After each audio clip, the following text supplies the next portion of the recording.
Good afternoon. This program is being taped on Friday, November 22nd, the 28th anniversary of the assassination of President John F. Kennedy. Whether at work, at school, on the highway, or at home watching television, those of us over the age of 35 remember what we were doing on that fateful day in November of 1963. This man was there in Dallas on that day. He is Malcolm Kilduff, who was an assistant press secretary to the president. He accompanied President Kennedy and his wife on that trip to Texas. Mr. Kilduff was the one who announced to the world that President Kennedy had indeed been shot to death. Mr. Kilduff, we appreciate your inviting us into your home today to do this interview and for taking the time out to talk with us. Pleasure to have you here, Bob. Malcolm, what were you doing when you heard the word that the president had been shot at? Well, I was in the third car in the motorcade. I was assistant press secretary at the time, and I was acting press secretary for the trip. Pierre Salinger was on a trip to the Far East with Secretary of State Dean Rusk and C. Douglas Dillon, the Secretary of the Treasury. So I was in the what was known as the press pool car, which was the third car in the motorcade. Usually when you have a presidential motorcade, you have the president's car, then the Secret Service follow-up car, and then the press pool car. This is to provide the press with an up-close view of what's going on in a presidential motorcade, and it's usually just four reporters, the two wire services, a network, television network representative, and what's known as a special. At this time, it was Merriman Smith of United Press was in that car. Jack Bell of Associated Press was in the car. Bob Baskin of the Dallas Morning News, and Bob Clark for American Broadcasting Company. Did you hear the shots? I was sitting in the right front seat of the pool car just as we turned by the Texas School Book Depository. So I was directly under the window of the School Book Depository when we heard the first noise. When we heard the first noise, someone in the car, and I think it was Merriman Smith, said, "What was that?" I can remember my thought process of thinking, well, here we are just on top of Thanksgiving, and they sell fireworks. And I said, it sounded to me like a firecracker. And I go into a little detail there, Bob, because there was that much time for me to think and talk between the first and the second shots. Despite what you hear now that they came in rapid succession, they did not. The first shot was fired, and I thought it was a firecracker.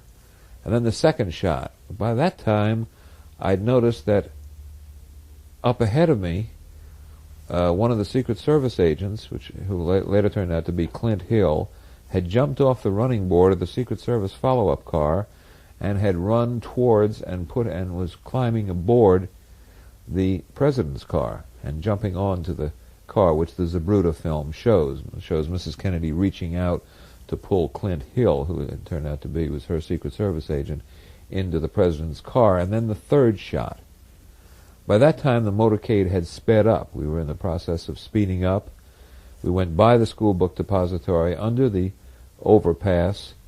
But at that time, by that time I had turned around, and I was looking to my rear, right, and up. Now, I mention that for a very specific reason, and that is I was looking at the window, without realizing it, of the School Book Depository. There have been many theories and many people who have conjectured where the shots came from. From the grassy knoll. Right? If it come from the grassy knoll, I would have been looking ahead to the right or to the left for the other grassy knoll on the left-hand side.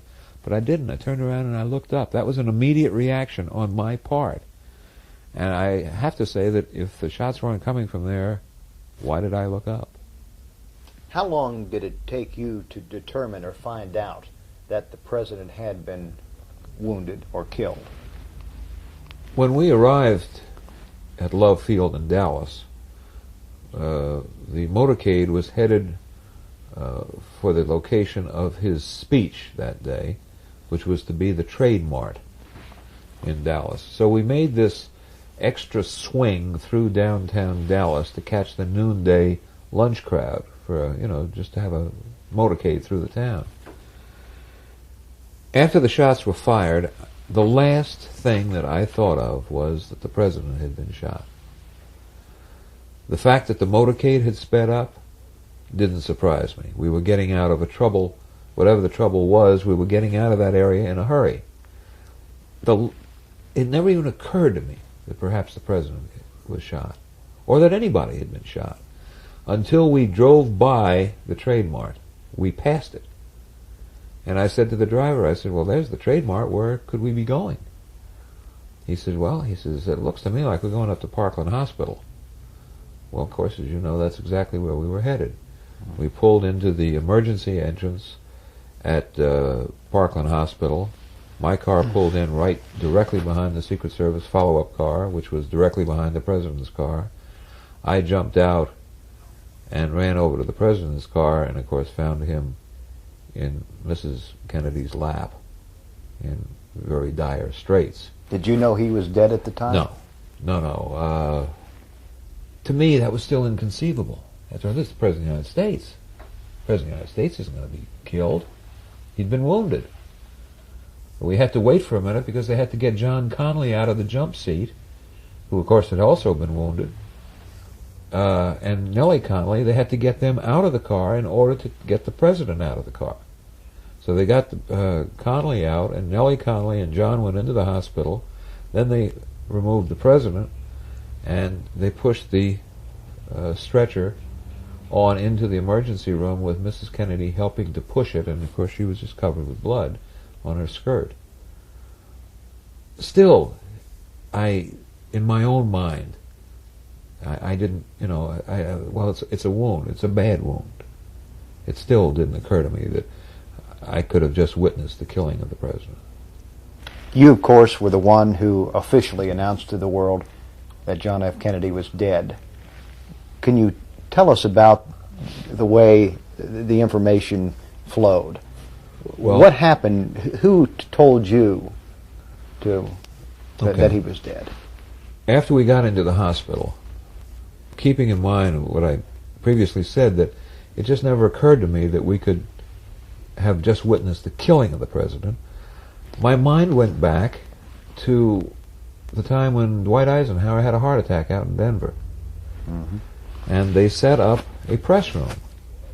So being the good bureaucrat that I was, I said to Wayne Hawks, one of our staffs, and Jiggs Fulver, another one of the staff, I said, go find a room that we can use as a press room, because I said, we're going to be here for a while. We'd better set up a press room. Those are the normal things you do. You get to a location, you set up a press room. So they did. They went and they found a nurse's instructional room to be used as a press headquarters. And I told the press that any announcements concerning the president's condition I would make from the classroom. It's a nurse's instruction room on the second floor. And that I would make no announcements outside because, doing it piecemeal, it would be sloppy. The first thing I thought of, we have to keep this thing in priorities and keep it orderly. So Wayne Hawks and Jiggs went and found this room, and they set that up.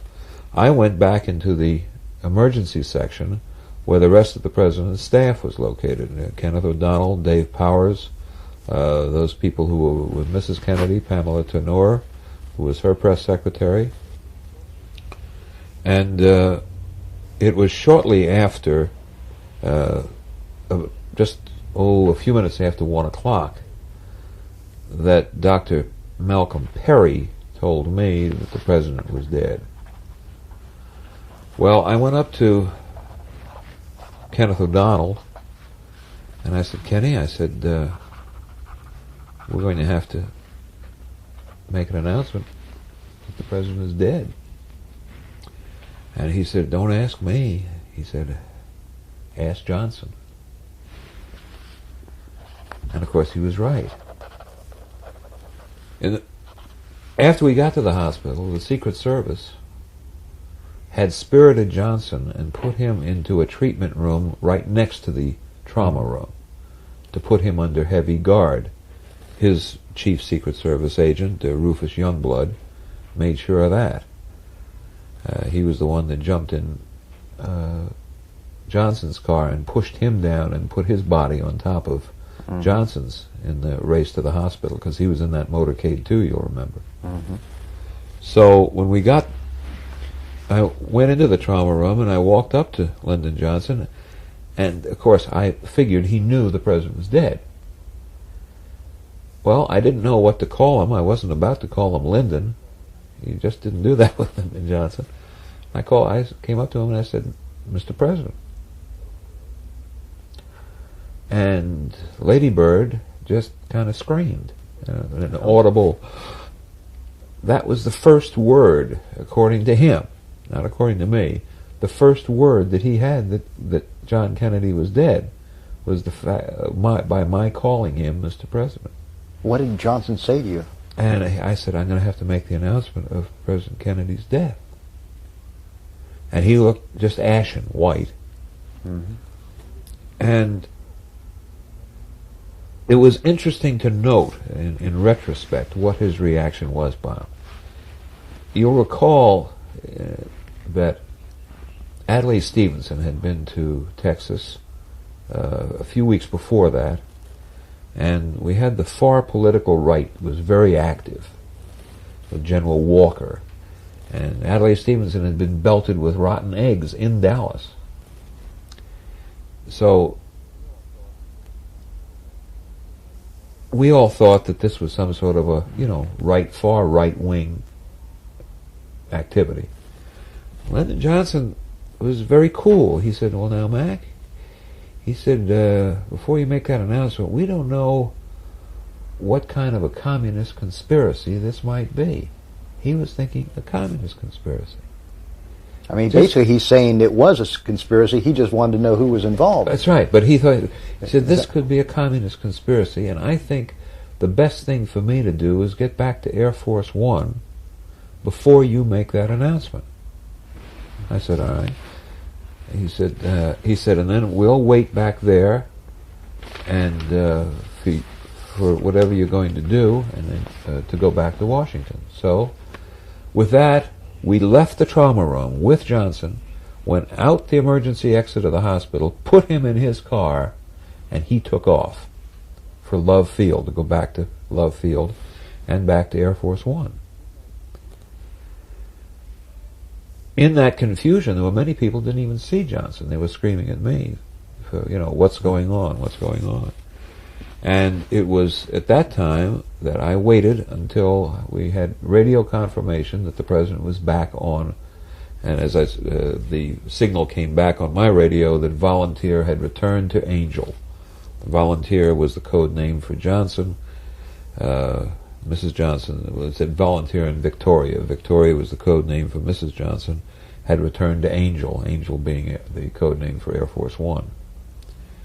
So they had returned, and then at 1:31, someone marked the time, I didn't, but the transcript of the press conference shows that at 1:31, after conferring with Dr. Malcolm Perry on the cause of death, and talking to the Secret Service to make sure that it was all right to go ahead and make the announcement, I went to that nurse's room and made the announcement that John Kennedy was dead. He was shot in the brain here in Dallas. And I said, "Here in Dallas." And then they asked me about Governor Connolly, who, of course, had been shot. Had he been hurt? Had Johnson been shot? No, he hadn't. And had Mrs. Kennedy been shot? No, she hadn't. And they wanted to know what plans were being made to go back, and I told them I'd have to get back to them later on that. But it was at 1:31 that I made the announcement that President John F. Kennedy was dead. President John F. Kennedy died at approximately 1 o'clock Central Standard Time today here in Dallas. He died of a gunshot wound in the brain. Slow it down.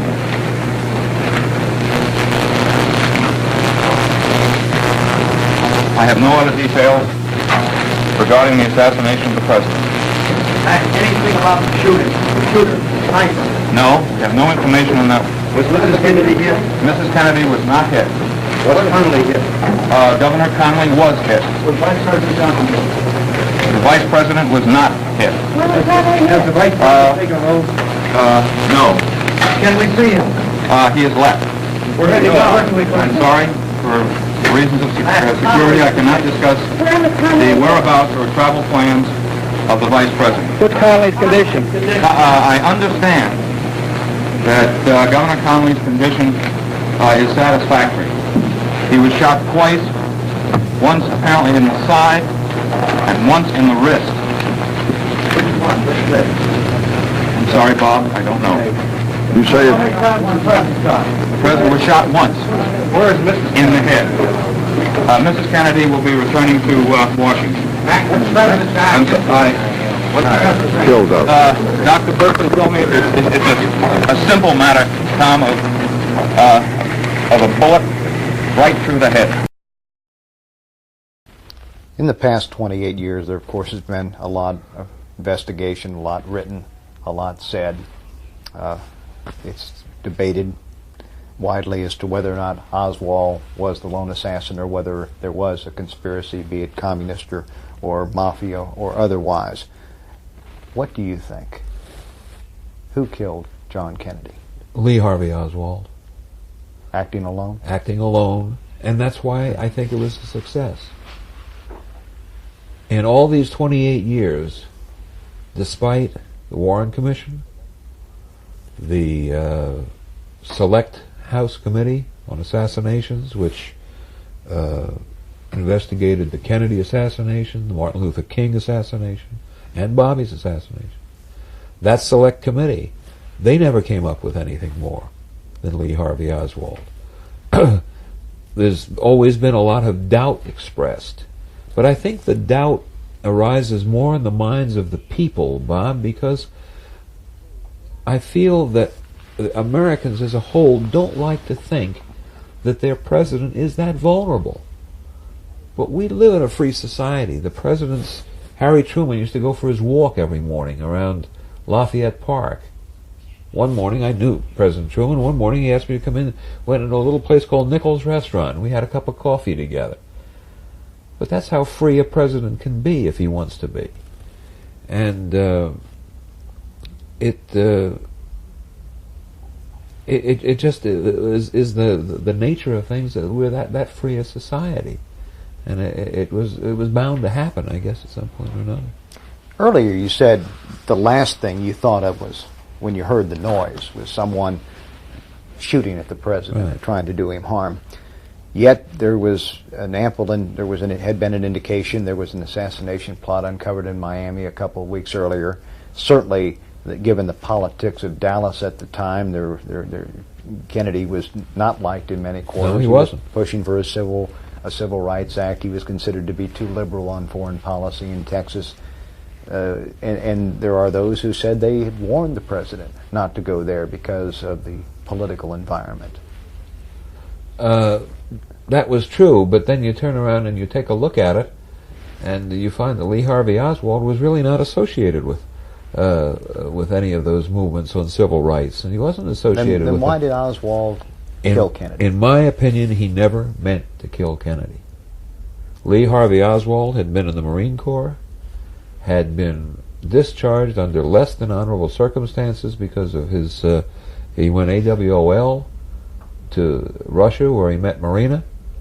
He married Marina, then came back, and he was dishonorably discharged from the Marine Corps. And who signed off on his general court-martial papers but the Secretary of the Navy? And who was the Secretary of the Navy? John Connally. And I've always felt, and I feel to this day, that he was interested in killing John Connally. I don't think that there was never any reason, there was never a motive for Lee Harvey Oswald to have killed John F. Kennedy. But he had a motive for wanting to kill John Connally. And I think you have to look to motive. And unless you go into all these convoluted conspiracy themes, of course they want to hook it up with then Jack Ruby, the nightclub owner. He, quote, was supposed to have silenced Oswald. I don't think that was it at all. Jack Ruby had this little bar in Dallas. He was a Kennedy file, you might say. He had pictures of the Kennedys all over his bar. There were an awful lot of fans of Kennedy in those days. And here Jack Ruby he'd always been a police buff, been around a police station, but he had pictures of Jackie, and he had pictures of the president, and pictures of the children in his bar in Dallas. Allow me to play devil's advocate just sure. a moment here on your theory about Oswald wanting to kill Conley. If he wanted to kill Conley, why did he wait until the President of the United States came to town, where there would be extra police and Secret Service protection, whereas Governor of Texas, he did not have that type of security the other days of the year? Well, of course, he didn't come up to Dallas either. It was a perfect opportunity. He knew exactly where he was going to be at a precise time, and it was going to be in the building where he worked. So he was going to come right by the building where he worked. What a perfect time to get him. He's driving by the building where Oswald worked. Why do you think that there are those who are so adamant about, from their point of view, that there was a conspiracy? Because I don't. Why do so many people want to now in 1991 want to believe there was? Because a conspiracy? I don't think that they want to believe that our presidents are that vulnerable. But even though we've had attempted assassinations on President Truman, Ford, Roosevelt before, when Mayor Cermak of Chicago was killed in Miami, I just don't think that they want to feel that the President of the United States is that vulnerable to assassination. And that therefore there must have been this massive conspiracy. I think the reason it worked, if there had been a massive conspiracy, I think the Secret Service would have heard about it beforehand. We'd heard of conspiracies before, and they'd been put down, people arrested, put in jail overnight. And when Johnson was president, we were campaigning in Buffalo. I know 2 men were taken and hustled off to jail and put in jail overnight because they'd made some remark in a bar, "I'm going to kill that so-and-so." But that it didn't happen with Kennedy. This was one man who kept his... Oswald said nothing to anybody about his desire to kill Conley, and he just went and did it. And he was tracking his target, and the motorcade sped up. Now, if the motorcade had not sped up at that precise moment, he would have hit Conley on the first shot. But as it wasn't until the second shot that he got Conley. And then Conley, by that time, Conley had turned around, and the bullet came out his right breast, whereas if he'd shot him on the first one, it would have come out here on his left breast and right through his heart. Okay. It would have killed him. You made the transition from the Kennedy administration to the Johnson administration. From what you've told me during this program, one of the first proponents of a conspiracy theory was, indeed, Lyndon Johnson. Right. Did he subscribe, or continue to subscribe to a conspiracy plot? No, he did not. I never heard him. We discussed it later, and I think that he was thoroughly satisfied later in the Warren Commission finding that Oswald had acted, and had acted alone, in the conversations that I'd had with Lyndon Johnson on it. I'd never heard him dispute the Warren Commission findings on that. At the time, right off the bat, there was a lot of talk that there was a conspiracy because of Kennedy's, quote, liberal politics. Right. It turned out that Johnson, a Southerner, turned out to be more liberal in implementing policy than Kennedy really had ever hoped to be. Did Johnson fear for his life? No. Johnson felt that he could get Kennedy's, especially the civil rights package, could get it through the Congress, and he also felt that Kennedy never could have gotten that civil rights package through Congress. Now here we have a Southern Texas vice president pushing a liberal Northerners civil rights program through Congress. Which made him more unpopular in parts of Texas than Kennedy ever. But he said, after that bill had passed, and after we had the signing ceremony in the East Room that night, he said, well, now that finishes John Kennedy's package of legislation. Now we're going to start to worry about Lyndon Johnson's. But he had set in his own mind, and I often wonder whether he wasn't a little resentful at having to push through the Kennedy proposals, but he never showed it, because he pushed to the utmost. And I remember one night we were at a dinner, and he got Harry Byrd in the car with him, senator from Virginia, and boy, he bore down on him to get some of those Kennedy proposals through the United States Senate. But after that, it was the Great Society. But Johnson fulfilled his commitment to push through the Kennedy legislative package, and he did it as no one else could have. No one else could have gotten that package through the Congress and through the Senate that Lyndon Johnson got through in Kennedy's name.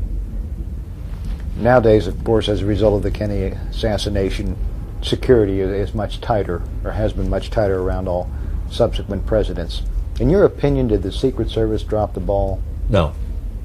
No, I don't. I've talked to many Secret Service agents about it, Bob, and I don't think that there's ever been a way. And I think that if they came down to push came to shove right now, that even to this day, that they would admit that a single man keeping his own counsel, who makes up his mind he's going to be at the right place at the right time, can kill any president of the United States that he wants to.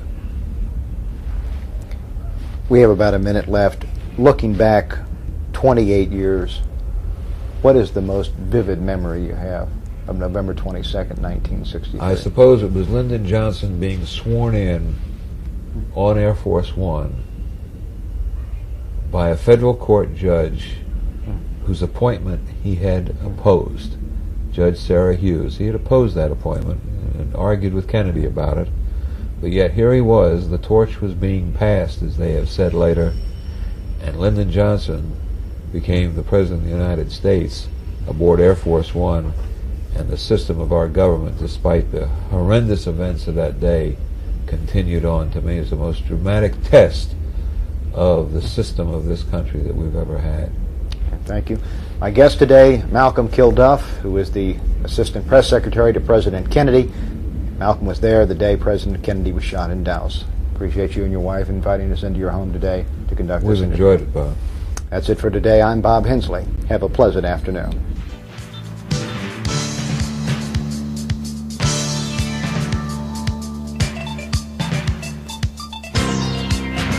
The Hensley Report is a pre-recorded presentation of News Channel 36, which is solely responsible for its content.